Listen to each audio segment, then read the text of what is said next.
کراچی میں شہید کیا جا رہا ہے، اس کے حوالے سے آپ نے کوئی نوٹس لیا؟ بسم اللہ الرحمن الرحیم۔ دیکھیں جی، سب سے پہلے تو سندھ اسمبلی کے اندر ہمارے جو امیر ہیں کراچی کے بھی اور ایم پی اے جناب مفتی محمد قاسم فخری صاحب، انہوں نے واضح طور پہ موقف دیا ہے کہ کوئی بندہ یہ تصور بھی نہ کرے کہ اس طرح مسجد پہ حملہ ہوگا تو ہم خاموش تماشائی بن کے دیکھتے رہیں گے۔ تو میرے خیال میں یہ ایک واضح پیغام ہے، سمجھدار کے لیے اشارہ کافی ہے، اور ان تمام لوگوں کو جو یہ سوچ رہے ہیں کہ پاکستان میں مذہبی معاملات اور دینی معاملات میں مداخلت کر کے وہ اغیار کو خوش کریں گے اور قوم جو ہے وہ تماشائی بن کے بیٹھی رہے گی، ایسا بالکل بھی نہیں ہے۔ یہ پاکستان رسول اللہ کے نام پہ بنا ہے، تو یہاں پہ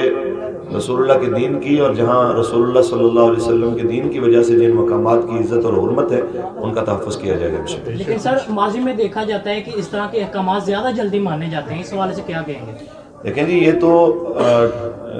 دوہرا معیار ہے اور یہ منافقت ہے کہ اگر اس طرح کے احکامات اگر آتے ہیں کوئی سینما کے بارے میں یا پھر آتے ہیں کوئی شراب کھانے جوا کھانے کے بارے میں، تو وہاں پہ اسٹے چلتے رہتے ہیں اور بڑا عرصہ چلتے ہیں اور ان کی سنی بھی جاتی ہے۔ لیکن جس وقت کوئی دینی معاملہ ہو تو اس وقت سب کی پھرتیاں دیکھنے والی ہوتی ہیں۔ یہ تو ان لوگوں کو جو بڑی کرسیوں پہ بیٹھے ہیں اور دینی معاملات کو کچھ بھی نہیں سمجھتے، یہ انہیں خوف خدا آنا چاہیے اور شرم آنی چاہیے کہ وہ جس منصب پہ بیٹھے ہیں اس حساب سے وہ بات نہیں کر رہے۔ بالکل ایسے ہی ہے۔ آج آپ نے UC 93 کے آفس کا افتتاح کیا ہے، تو کیا یہ کس کس جگہ پہ آپ کر رہے ہیں؟ پورے پاکستان میں، پورے پنجاب میں؟ دیکھیں جی، پورے پاکستان میں جس تیزی کے ساتھ تحریک لبیک یا رسول اللہ کا کام بڑھ رہا ہے، خاص طور پہ امیر محترم کی رہائی کے بعد، تو وہ اپنی مثال آپ ہے۔ بلکہ پاکستان کی تاریخ میں آپ کوئی بھی کسی بھی جماعت کی اس طرح مقبولیت کی مثال نہیں دے سکتے جس طرح اللہ تعالیٰ نے تحریک لبیک پاکستان کو عزت عطا فرمائی ہے۔ اس میں سب سے پہلے قبلہ بابا جی رحمۃ اللہ تعالیٰ علیہ کے اخلاص کے ساتھ رکھی ہوئی بنیاد، اور اس کے بعد آپ کے لخت جگر صاحبزادہ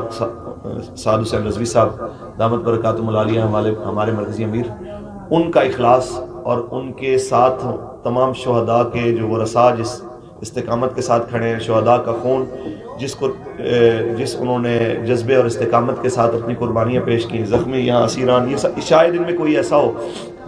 جو گرفتار ہو کے نہ آیا ہو، جیل دیکھ کے نہ آیا ہو، یا کم از کم اس کے اوپر پرچہ نہ ہو۔ ان ساری چیزوں کے باوجود آپ دیکھیں گے ان کے چہرے بالکل مطمئن ہیں، یہ اپنے مشن کے اوپر بالکل گامزن ہے۔ بابا جی فرمایا کرتے تھے کہ آپ نے اگر مشن کا کام کرنا ہے تو کان بند کر دیں، یہ تصور بھی نہ کریں کہ لوگ کیا کہیں گے، جی بہت مشکل ہے، جی آگے رکاوٹیں ہوں گی، ایسا ہوگا۔ ان ساری چیزوں سے بے نیاز ہو کے لوگ کام کر رہے ہیں، باوجود بہت سارے رکاوٹوں اور مخالفتوں کے جو KPK کے اندر ہوا ہے، تو میرے خیال میں وہ نوشتہ دیوار ہے اور حکومت کو ہوش کے ناخن لینے چاہیے، ایسے تمام اقدامات سے وہ باز رہے، ورنہ حضور کے دین نے تو تخت پہ آنا ہی آنا ہے۔ ہم ان کو مومنانہ مشورہ دے رہے ہیں، تحریک لبیک پاکستان کی بڑھتی ہوئی مقبولیت اور حکومت وقت کی گرتی ہوئی مقبولیت، یہ اس چیز کی نشانی ہے کہ قوم اب کوئی بھی نام نہاد جو تبدیلی جس میں صرف اور صرف